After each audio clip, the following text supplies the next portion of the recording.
Welcome back to the Dungeon Master's Block, the place where we come to talk about the Dungeon Master, the most important person in the game. With every conversation, we hope to inspire as many as possible to keep on Dungeon Mastering. I'm one of your hosts, DM Neal, aka Jote Maniac, and today DM Chris and I are having a returning guest, none other than Makenzie De Armas, because we are starting a brand new series. How it's taken us this long to think of it, I have no idea, but today we are going to start a new series called Treasure Hoard, where we go and we take a look at a magic item through the history of D&D. Maybe it's new, maybe it's old, maybe it's somewhere in between, but today we are going to hearken to none other than the Deck of Many Things, because that has had one of the largest facelifts that a magic item could possibly have. And we have Makenzie on because she helped do that process. But before that, dear patrons, the first episode in the actual play series that you all voted on has come out. It's actually a Kingdom episode, building the worlds collaboratively together, and the next one is just around the corner. But with that out of the way, let's head to the meat. I'm starving. We ain't had nothing but maggoty bread for 3 stinking days. Why can't we have some meats? Looks like meat's back on the menu, boys. Hey, we are really excited for the meat of this episode. We have a special friend with us who has been with us before. You may recognize his name. Makenzie De Armas is here with us. She is ready to rock and roll. She has a long list of things she's been involved in the D&D community, from game designer for Dungeons & Dragons, world builder for Critical Role, voice of Astera in Chaotic Disabled, and so much more. But Makenzie, we are so excited to have you back on the Dungeon Master's Block with us today to talk about, well, we'll get to that in a minute. What we may have already said it in the intro. We probably said it in the intro. We're going to talk about the Deck of Many Things. But we want to get to know you a little bit before we jump into all of the fun that can be had with that crazy thing. So, a bold choice, to be sure. Yes, absolutely. So can you tell us just a little bit about yourself that maybe we didn't cover, or things that you're really proud of about what you get to do every day? Yeah. So I work over at up in the Wizard's Tower at Wizards of the Coast, helping write all the wonderful books that D&D publishes, which is absolutely amazing. And God, there's so many things that I just want to talk about all the time, that are just silly little minutia of like, oh, look at this one thing I made, and now it's going to be out in the world. You mentioned Asteria earlier. It is something that I'm really proud of to say that I helped helm her creation. She's the first canonically and proudly openly autistic character that we've introduced into the D&D canon as a big shot adventurer. And I got to be her voice, write her story, author all the little notes in the book. She appears in the Book of Many Things, which is going to come out. It's out already online on D&D Beyond, but the physical release will be happening soon. And it's been such a good ride. It's been one heck of a year, and I'm so glad to be back. And we're glad to have you back. I love almost all of the books. I know sometimes it's a topic of debate back and forth of like having the notes. And I feel like it's such a good addition to the books, like having the note of the author. Oh, it's one of my favorite things. I know. Dear listener, if it bothers you, they're the smallest part of the book. Just move along. And other dear listener, I know they're great, aren't they? I assume those are the two listeners. I love them personally because I think it sets a tone for the way that the book is supposed to be read. It's literally giving a voice to the book. Okay, so here I'm going to plant a seed, and we'll see if it grows. Because I feel like over the years we've planted seeds, and sometimes they grow. And I'm not claiming anything other than planting seeds. Can that make it into a D&D book in the future? Neal the Seed Planter? Neal the Seed Planter. Perfect. No, you got to go with Floyd with my first name. But the idea of having those notes be audio clips that could be clicked on the digital version, because you already it's already getting combed through digitally to do all the hyperlinks, all the back and forth, splitting it into its own air quote pages, because it's not quite the way the page structure is for the layout of the physical book. So the seed has now planted audio clips of those notes. There we go. Ooh. So that has nothing to do with anything at all that we're talking about. And there's no easy segue out of that.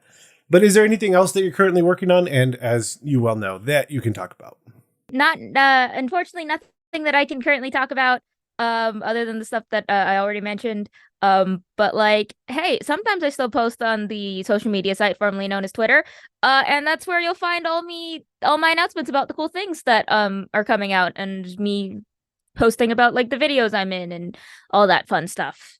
Okay, perfect. So my surprise question is, because I've been watching Yes. all the YouTube videos coming straight out of D&D, is or do you work in a named section? Because it felt like that it was this transition into like different areas of the office, like being Ravenloft or the Feywild.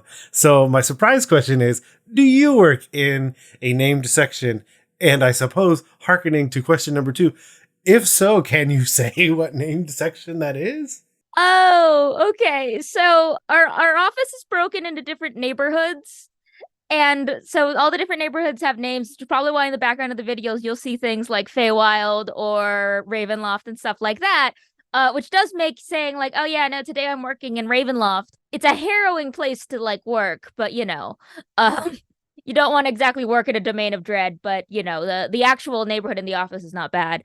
I don't actually have I guess the best way to say it is I plane hop. Nice. I plane hop between neighborhoods because I am someone who very much like I can work at a desk. I prefer not to. I prefer like sitting on the couch or like sitting like at a big wide like coffee table-esque thing with like books and like my laptop out. And those places are normally not attached to any of our neighborhoods. They're kind of sitting in the in-between. Okay. So like one day I'll be like adjacent to the Feywild. I'll be next to Ravenloft. Sometimes I'll be in the kitchen, which doesn't have a neighborhood. It's just the kitchen dimension. Nice. I think I've passed through Baldur's Gate a couple of times. We've done some filming in Baldur's Gate, which is very fun. There is a room that I've passed by that is just Jonathan's Nest, which I think is I haven't worked in there yet. But it makes me laugh every time because every time we walk by, there's this massive art of just Jonathan from the D&D movie on the wall, and it makes me so happy. And I have to stop myself from going Jonathan every time I walk by. So I definitely I plane shift a whole bunch around the office because we got lots of comfy chairs and we have lots of little trinkets, and it's always fun to see like what if Dritz or Themberchad or the Mimic is going to overlook my work for the day. Oh, that's so good.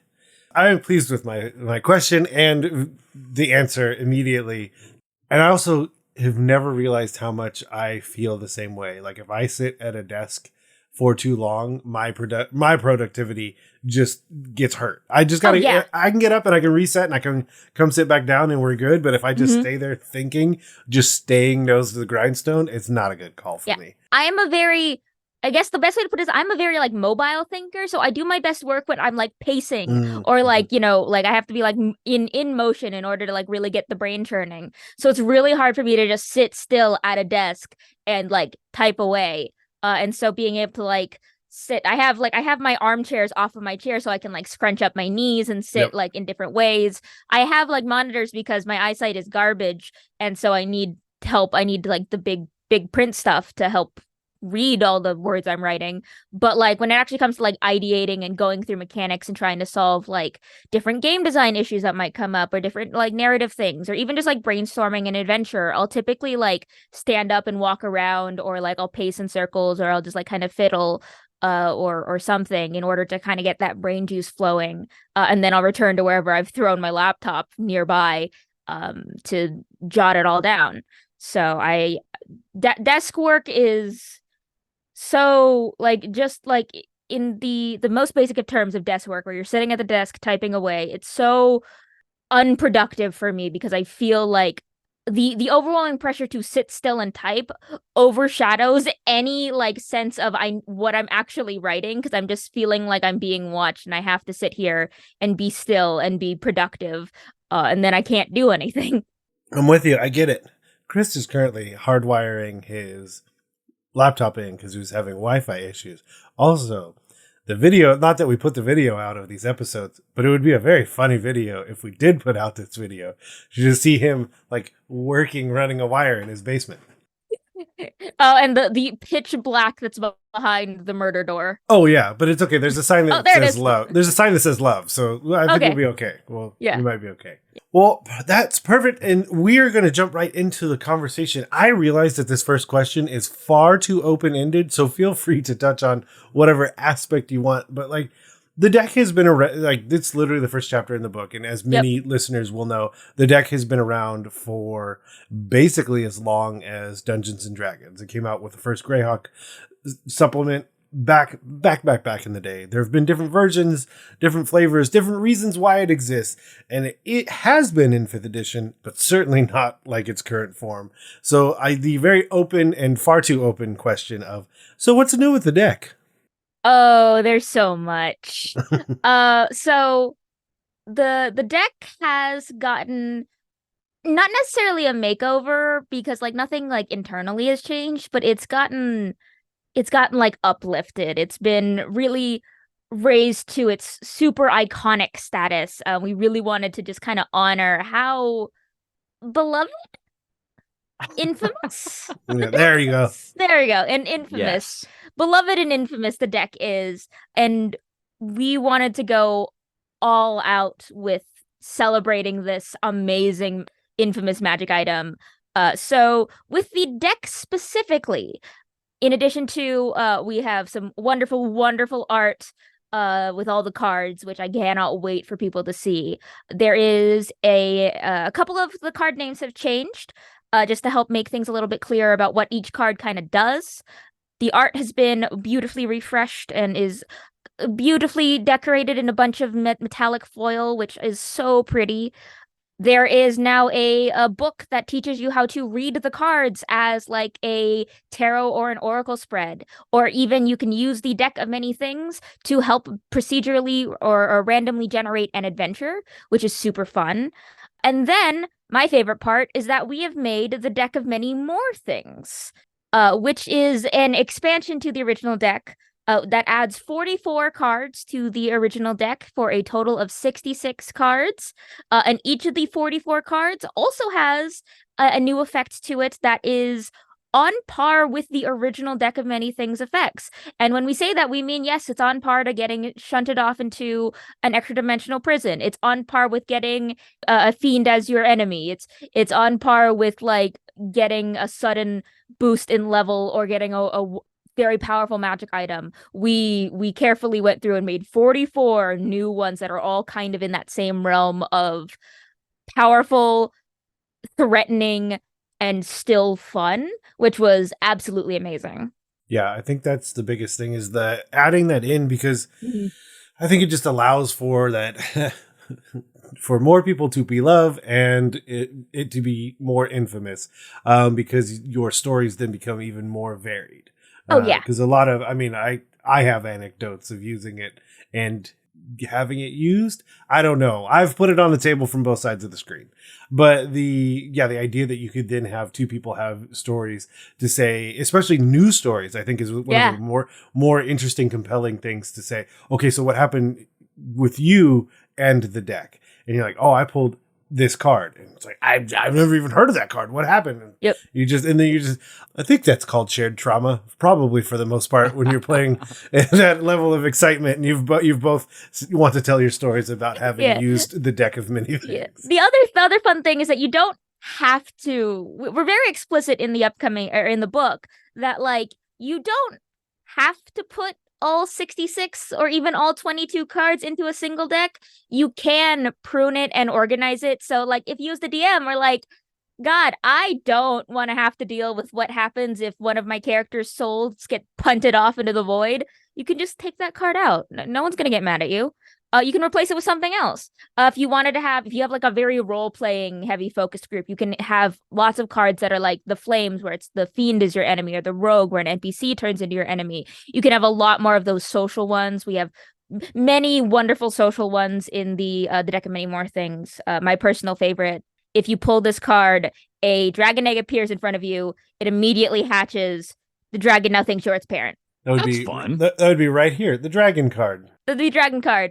It's just one of the things where it's like some groups are going to absolutely love the ability of like, oh God, I have to take care of a child now. panic of having to raise a dragon wormling. You can also like if your group is really fighty, you can just like prune the deck to be like, okay, it summons a ton of monsters. Have fun. Yeah, like the skull, right? Like having your, I mean, essentially a shadowy assassin show up, and like if you lose, you're still here, but it's not the end of all things. Yep. Or I think some of the other ones are like the ooze card, which means as soon as you pull it, a gelatinous cube like falls from the sky and engulfs you. Just boom. Oh, that's the best one. But so Chris, you hit on something, and I think it's so we're kind of transitioning into our other question of how do you introduce the deck to the world. There's a lot of ways, because there's nothing stopping you from introducing a card from the deck as your introduction to the deck itself. Now, that said, I have a player, and dear player, I know you want to live forever, and if you continue to listen to this, shame on you. Please go away and come back. You later. mean you have one of those too that listens to your podcast? Yeah, I have several. So then you can't talk about the things you really want to. The real problem is if one listens and then tells the other. That's the actual problem. But the idea that kind of the story behind those additional cards are basically card creators. Someone that has invested so much magical power, prowess, and everything like that they have become, that they have embraced the heart of the cards, the Yu-Gi-Oh reference. But the idea that they basically enter this like secret society of card creators and have then essentially become immortal because you've in some ways spread your essence across the multiverse whenever these cards pop up. Is how I read it. So yeah, I have a sneaking suspicion of where I may be pushing one of my players to go. Instead of Lichdom, I feel like becoming a card creator is a really that would be so much fun way, because they didn't necessarily want to go full Lich, and with the potential evil side of that, and there's ways to kind of get around that and lock in the personality you have, and maybe it's not as evil, but the idea to then kind of usher them in to this method of living seems so much more fun, because then I also get to have that conversation of them creating a card and then introducing the deck with that card in it. They could make like one card to rule them all or something. Well, Post Malone already has that. So. Okay. He paid $2.6 million. No, oh my gosh. It's a very pretty card, but like, damn. Yeah, for sure. It's a really fun idea of like, thinking about having this secret society of people that like you might not be able to like pick them off the street, right? Like there's plenty of people that are millionaires and billionaires that you would never know in this world. They could just walk down the street and you'd never know. And like you could literally pass by somebody who's a card creator who's just like wreaked havoc or just created insanity in the world, right? And you just never know that they were the person that did it, you know? It would just be so much fun to just be like, I made a really powerful, amazing like card to an addition to an absolutely legendary magic item. I'm gonna go get magical Starbucks now. Yeah, or go hang out with all my magic friends, and I'm gonna go. Come. Yeah. I mean, off air, I'm gonna. It's like it's one of those things where it's like it feels like to me, it's one of those things where it's like. Even like because like with Lichdom, like the temperament of a Lich is kind of not necessarily set in stone, but it's always assumed. You always kind of assume, okay, the Lich is going to be on the more evil side, and that's also going to have the undeath thing going on. There's a lot of assumptions and core things there, but with like the idea of the card collectors or the card creators, anyone with enough sufficient magical power can create a card in the deck. The deck does not discriminate between absolutely chaotic, destructive cards and really helpful cards. And so there could be this weird myriad of people that are all united by one thing and would not otherwise ever talk to each other or ever like interact with each other, but they're all kind of bound to the same magic item.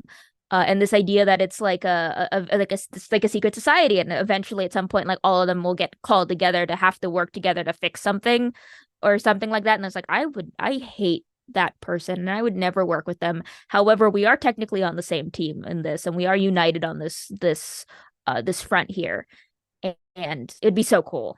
Yeah, it's like this card creating society, like they all know that they have to come together, and there's like a balance that's needed because you don't want a completely evil deck, right? You don't want a completely good deck or chaotic deck, but like whenever somebody joins, like there's another person of the opposite side that has to join. And so it could be like your buddy is getting into creating cards that do that, but they're just like lesser powerful. Like you just create a way for them to create like lesser powerful cards. And it's almost like the Dark Brotherhood, like in Skyrim, when you just have to like kill an innocent person, and the Dark Brotherhood like shows up to you, right? Like, or was that Oblivion? I think it was Oblivion. You had to do it. That was the way that it. Anyways, they know that you're like making magic cards. They can just sense, and it's like they know whether you're the good one or the bad one, and you bring balance to the the card creating guild. It could be really fun. I mean, even thinking through the idea of like, what if I introduce this not like as the true end cap, but before then, and then they enter the society and they find that like the next meeting they go to, someone doesn't show up. And the only way that could be is that someone permanently destroyed the card, the main card that they introduced. And so then you can go the road of like Gore the God Butcher, which is I only thought of the comics. I did not think of the movie. The comic run is a beautiful thing to read. The movie is sometimes tough to watch, but like having that storyline be like their kind of like high level tier of play. And trying to figure out, and then each of the people are going back to their own resources to figure it out, and this player is coming back to the party to say, hey, we have a huge problem. Because it could even be like an order of chaos that is choosing to delete, if you will, all the air quote good cards. And the same could be a problem. Like it could be an order of law that's gone too far one direction and they're deleting air quote all the bad cards. But it's like, well, this breaks either direction. Like if we go too hard one way or the other and you only have those, from like a multiverse level, like that's going to break what's happening. Yeah, it was something that we really wanted to like hone in on, I think, when we were because the new book does have a new kind of quote unquote origin story for the deck.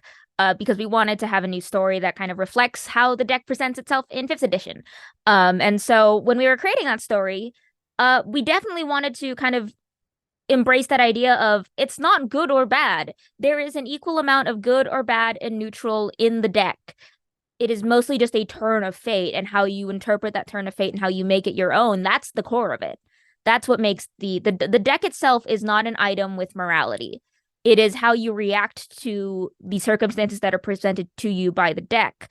Or even if you decide to pull from the deck or not to try and change around your circumstances, that kind of determines how you are and who you are.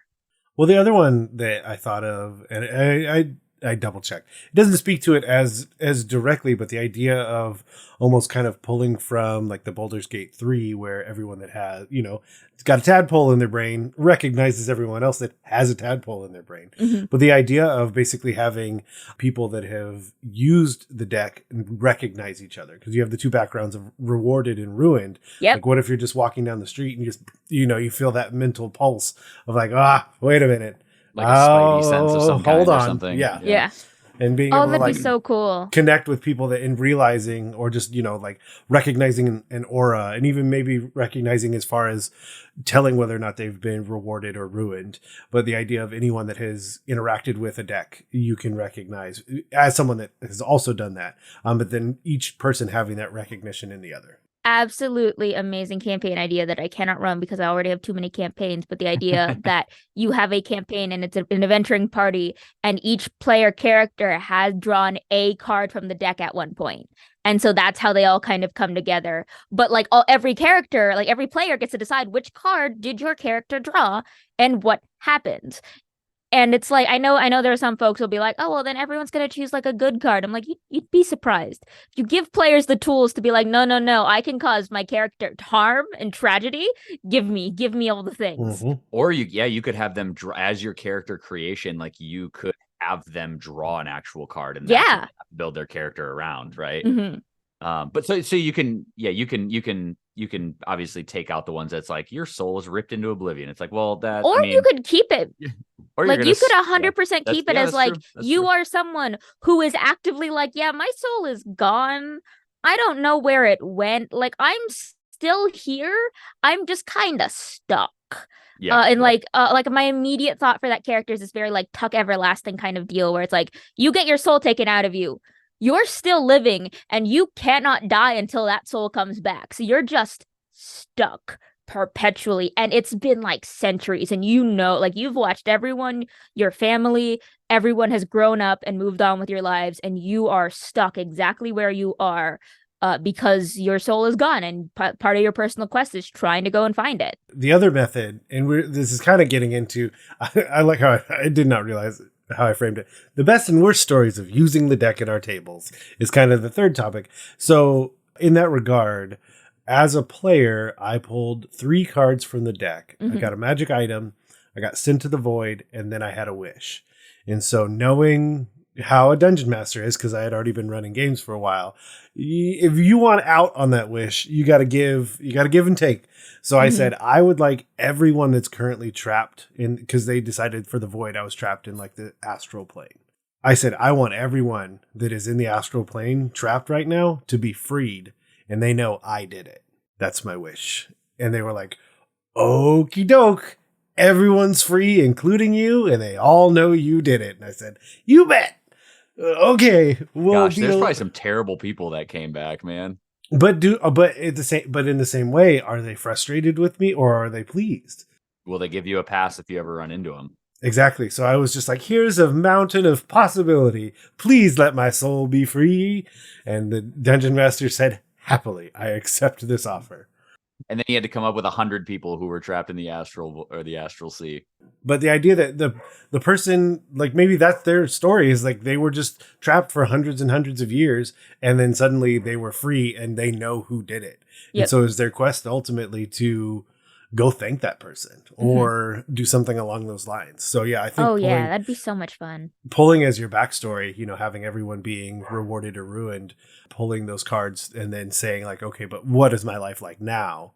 Because even the good cards don't have to be good. All of those terrible stories about people that, win the lottery and it just kind of, their life falls apart because it's a lot to deal with. The same could happen with all of a sudden you come into this infinite wealth, and like who's trying to take it from you, or are you not able to manage that or deal with all the things that come with it? So even air quote, and that's why I call them air quote good cards and air quote bad cards, because depending on how your character interacts with them is really what dictates whether or not it's good or bad. Mm-hmm. So, does anyone else have fun stories about having the deck used at their table? From either side of the screen, of course. I saw this in the outline, and I feel so much shame for never having used the deck of many things before. But, because this episode will come out after my players play tonight, so this will not be edited and out before that. They are they're trying to gather allies from around the world for a war that they're about to enter into. And they decided that they were going to try and spare the life of, and recruit a white dragon in the northern isles of the world. Yep, that's what they decided they wanted to do. And so that's a choice. Tough choice. Tough choice. Yep. So that's what they're going to do. And I think one of the things that's going to be in the Hoard as they search through, if they search hard enough, is a deck of many things of some kind. It'll be really interesting. Yay! The first time I've ever put it. Could derail the entire rest of the campaign, or it'd be great. Either way, it's fine. So one of the tips, quick tip. One of the tips is not to have an immediate culmination of what the card is. Yep. And I think that's like, I feel ridiculous for never having thought of it, but until I read through, it's like, oh, that makes sense. Essentially, the card itself is changing the fate, reweaving the fate for this character. It doesn't, of course, it doesn't have to happen immediately. That's, but the other good note is that even if you don't have it happen immediately, having it happen soon, that way you don't feel kind of cheated out of, I pulled the card, but now we're, 6 months down the road and I haven't had my card do anything. So those are kind of the two counterpoints to that. But Makenzie, any fun deck of many things stories? So I have yet to have the deck in one of my games as a DM. I'm waiting for the right moment to introduce it. Most of the campaigns I'm running are very, I don't want to say like tight narratives, but I haven't found a place where it makes sense to introduce the deck in a way that seems seamless and not just me as a DM going, hey, I want to play with this. Please play with it with me, which is also totally valid. It doesn't work with the flow of my games. Style, yeah. But I did, as a player, my very first encounter with the deck of many things, I did not know what the deck of many things was. Oh no! So this was actually live streamed. So there is exists on the internet somewhere, you can actually see Mackenzie's baby's first interaction with the deck of many things, and me approaching the deck and saying, I don't know, I'll draw 3 cards. This will be fine. Oh. I got super lucky though, because I remember the cards I drew. It was the Rogue, which would have probably mattered more if it wasn't for the fact that it was like the penultimate or ultimate game of the campaign. So it's like, okay, this doesn't really have an impact. Then I got the gem, and then I got so I got a bunch of money. And then I got the key, and I was a ranger. So I got an oath bow, Nice. which was awesome. Yeah. So yeah. like a level 7 ranger with an oath bow absolutely kicked butt in the final encounter, and it was amazing. And it was one of those things where it was like my character at the time, when like she had drawn from the deck, she was kind of like down on her luck, kind of like having that existential ennui of where's my place in the world, what am I supposed to be doing, I don't really know. And so that's kind of why she was like, sure, I know things will happen, but I don't know what exactly. I'll draw 3 cards, whatever. And then like literally like giving the chance to the fates to screw over, and fate went, no, we're not actually going to do that. You deserve better than that. Like really inspired her. And it inspired her so much that in like the final encounter, she was not a very charismatic person, but she somehow manages to convince like one of the enemies to come like onto their side, which helped turn the tide of the final battle, which was amazing and super fun. All of that in like the last 2 sessions of the game. That's crazy.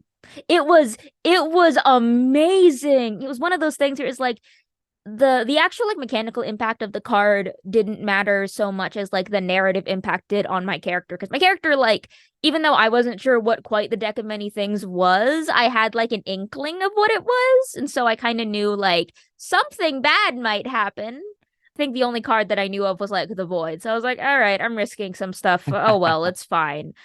We'll figure it But out. then Neal's character will just wish you out of the void. And Yeah. you'll I'll just owe come his back. character your entire life. Yeah. I have a tendency to Yeah. pull the void all the time, because that's not the only void story I have, because apparently I'm destined. We were playing at a catacon, and John Arcadian was putting on like a high-end Tarask battle. Like, Yeah. you know, like Yes. you're 20. Yeah. I've notched this thing up several times. You know, number one, give it a ranged weapon, certain things. And so I was playing a dwarf, and I had basically he let you choose a couple of magic items, and I chose the Cloak of the Mountebank, and I chose the deck of many things because I couldn't really decide. My character was so straightforward. I go in and I do damage. So like magic items, like, I'll take that. That'll be funny. This is a one shot. So we fight. At some point, someone does reverse gravity, and then I'm inside of it trying to do as much damage internally as I can. It dies. I pop out, and in the reverse gravity, as the session is ending, I'm like, well, I have these cards, and I wonder what they do. Yeah. And so I'm just like floating upside down in reverse gravity, and I pull the void. And one of the things about the void, I think it says that, and there's a guardian. And so basically my soul gets trapped in the manacles that were holding the Tarask, and we both teleport away. And the guardian of my soul is now an undead Tarask that we have to fight, that we had to fight the next year. Wow. Beautiful. That's so and much for fun. for a gaming convention, that's a really cool thing, because then you have like all the players that were at that table that want to come back next year Yep. to find out what happens. Yeah, and I think it's, great for a one shot, because that's, if it does or doesn't break it, then Mhm. okay, it's totally fine. Yeah. It's broken at the end of this session, and maybe we'll play again, and maybe we won't. One shots are almost always made to be broken. Like there's a plan, sure, but also it's like a 2 to 3 hour session. Throw caution to the wind, do whatever, just have fun. Also, cycling back, you did say give a Tarask a ranged weapon, and I just need you to know my first thought was big Tarask, tiny arms with gun. Yeah, that's what those little arms are for. Little gun. 2 hand crossbows. My mind did not go there. It went to the show If You Give a Mouse a Cookie. And it was, if you give a Tarask a ranged weapon, that's what, because I have little kids, so that's where my mind goes. What a hilarious book that would be. If Just you give a planting seeds, just Tarask like a Neal. gun. I don't think I have other truly terrifying stories. I assume I've pulled the void other times, but I can't remember. I have one more story, and it was mostly it's not me. It was this actually happened like last week, a couple weeks ago. This is real recent. I'm guessing in my friend's campaign, and my friend, who's a wonderful DM, has created. They have the deck of many things in their game, and he has also decided that the deck of many things in his world has a curse. So that way, once you see it, if you think about it, it just kind of shows up in your pocket. Oh, that's like that's losing the ultimate game, which I just made many of our listeners lose. But that's like that's the worst. Yeah, or it's something along those lines. I'm sure he has much more specifics about it, but the general gist of it is like if you're feeling down on your luck or you're thinking about the deck, it'll show up. So that way you're even more tempted to pull a card. And we just had a wedding episode, and the deck showed up. And so we definitely had the Avatar of Death crash the wedding. Whoa. We had the Avatar of Death crash the wedding, like I think it was right before the rehearsal or something. But the Avatar, someone just pulled the card, and then the Avatar of Death showed up, and like because you're not supposed to intervene, it was one of these issues of like, oh god, this is a wedding where we have a bunch of adventurers whose first instinct is to help. We have to stop people from helping. Don't touch it. Don't touch it. No, it's fine. It's not gonna hurt you.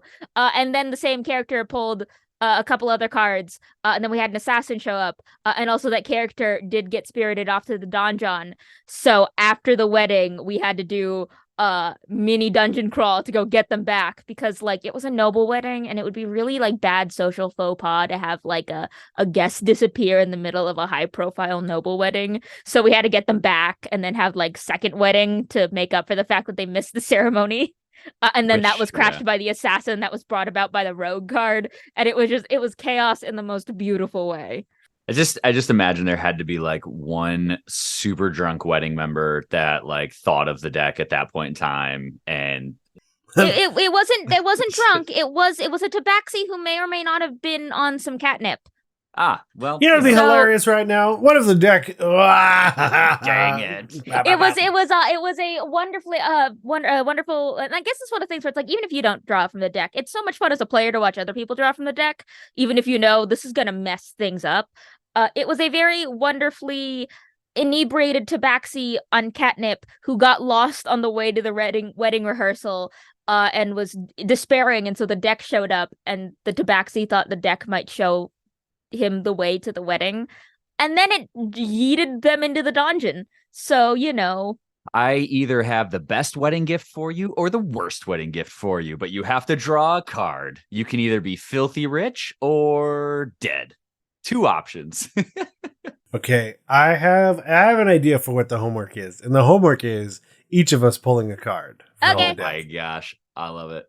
Cool. So I've got the D100. So I have the deck of many more things. I have the D100 here in front of me. So basically, roll anything 67 to 100 is a roll again. Let me grab a D100. We'll do. Oh, do I have? Jeez. The only dice I have are metal dice, so it should be loud. So God, I can only find the 10s on my percentile dice. Where are my ones?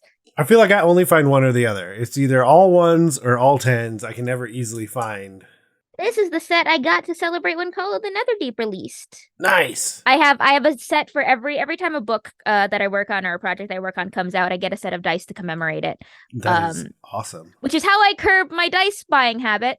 Not unfortunately, I'm very happy with all the products and books I write. Like that's not the problem. The problem is I'm starting to run out of space in the bag. So I might need to get a new bag. Yeah, I was saying. Solution. Yep, that's the reward for the next time is getting another bag, new bag, and a set of dice. Alrighty, let's go. All right, that is a 91. So that's a reroll.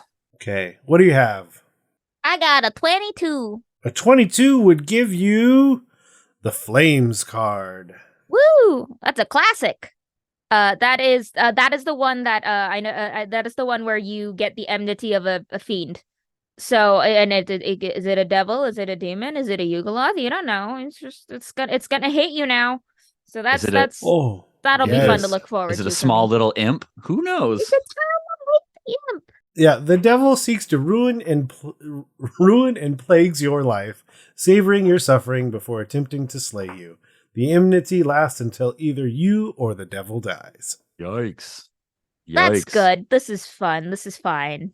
This is fine. Yeah. But it's one of those ones where, I mean, you've already got built in like a built-in arc, because some Yep. of them are so immediate, but this one is anything. It could be, because in essence, that same creature could be leveling up with you, constantly doing things, but then getting stronger as you get stronger. I like that one. Chris, what did you roll? I got 60. You, sir. I'm sure this is fine. It's called the Tomb card. I'm sure that it's going to be super great and you're not going to be disappointed. At any time you choose within 1 year of drawing this card, you can cast the True Resurrection spell once without expending a slot or requiring material components. You use your intelligence, wisdom, or charisma as a spellcasting ability. It is actually very good. That's a great card. I love that. I've now become everyone's best friend. Yep. And or I just have people that do really dumb things around me now. Well, you can once within a year, but see, this is the best thing about it is you can twist that either direction. If that's a known quantity that you have that, the number of people that could want to seek you out to obtain that can also be a terrible thing. Mm-hmm. Or I could accept really powerful bribes from people to try and say, hey, there's no guarantee that I could use this on you, but just give me your best offer. Then you go the way of the highest bidder. I like it. Yeah, I don't know. This sounds like a D&D game for me. Yes, I have pulled the priest card where my wisdom score is increased by 2 to a maximum of 22. Ooh, that one's fun. And I like making that like that longer, but like knowing that's. See, this is an interesting one that has what could easily be a really immediate effect, but the idea of planting that seed that the player is knowing that they're going to become more wise, do they then enact as much as they can to gain the wisdom to try and hit that 22? What if they're not at 20 right now, but they know that this loose wisdom is on its way? Are they already then investing further into it? Or how do they become wise? Do they get stuck in some, demi-plane where they learn all these new interesting things for 100 years in their mind and then come back? Like, It's like how wisdom often, like sometimes wisdom can come from benign sources, but I have found that wisdom often comes from the most challenging points in your life. So it's like, oh, great, I'm going to become more wise. Oh no, what's going to happen what does to this me? mean to me? oh, cool. No, trauma. Yeah, there's a price for this. Yay. Well, I think we've done it. We've pulled some cards. I think we've given some good ideas, and that's to say that we have barely scratched the surface, because the other thing about this book is that it harkens back to a lot of the other ways that the deck has been introduced or through, official printed material, like just having an entire dungeon where every room, the door is a card. Yeah. So the only way to get through the whole dungeon is to know that you're going to pull the card. And that's the key, is you know what card you're going to pull, and you had so this is going to happen when I do this, and then dealing with it. Because then you kind of, who do you decide gets to pull the void? Me, obviously. Please me. Yeah, so there's a lot of different things. So the most important question we have, though, is where can people go to see all of, other than their bookshelf and opening all of the amazing books you've helped write, but where can people go to keep track of all the awesome things you're doing? Yeah, so I am all over the internet. You can see me. I pop in and out of videos over on the D&D channel over on YouTube. If folks want to check that out, sometimes I'll talk about design things. Sometimes I'll talk about monsters I use in my campaigns. And sometimes I'll talk about really cursed stuff. We have one coming up for the holiday season where I'm going to talk about what monsters I think are the tastiest. Nice. And that is something that'll come out and Cockatrice. be a problem at some point. Maybe, who knows? I can't spoil that video. But yes, I have those videos coming out. And then if you want to follow me over on any of the social medias, you can find me. My handle everywhere is Makenzie Lane DA. That is MakenziELaneda. I'm over on the formerly known as Twitter. I'm over on Instagram, TikTok, Blue Sky, Hive, all the places with that handle.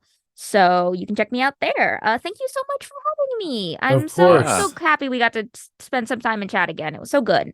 Agreed. And the cards willing, we'll do it again. Yes. Hey, pun yes, I intended. haven't even introduced my favorite, one of my favorite things in this book, which is the undead horses or horsemen of the apocalypse. That can happen. In case Doesn't sound terrifying at all. You're fine. Nothing it's bad fine. could happen. Don't worry about Nah, it. it won't affect you. We just want to thank Makenzie again for coming on, spending some time talking the deck of many things, and basically inspiring us to have a new series of the podcast.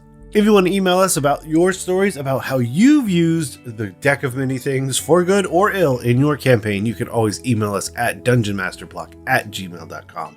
And of course, if you head over to iTunes, Apple Podcasts, your podcatcher of choice, leave a rating and review. It is always helpful.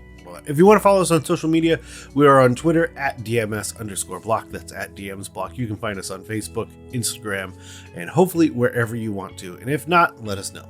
As always, the Dungeon Masters Block is a proud member of the Block Party Podcast Network, where you can check out other shows like Dungeons and Dragons and Daughters, Detentions and Dragons, and more. As always, we want to thank you, the listener, for coming on and listening to the Dungeon Masters Block, the place where we come to talk about the Dungeon Master, the most important person in the game.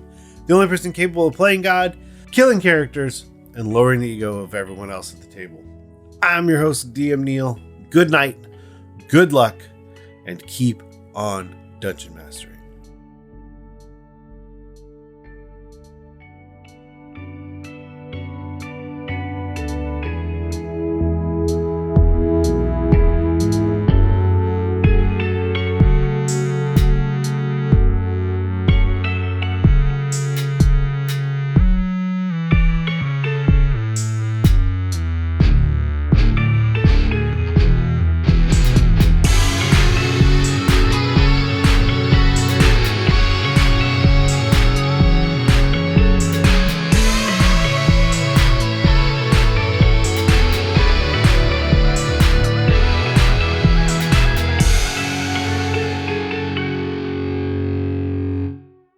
Goodbye.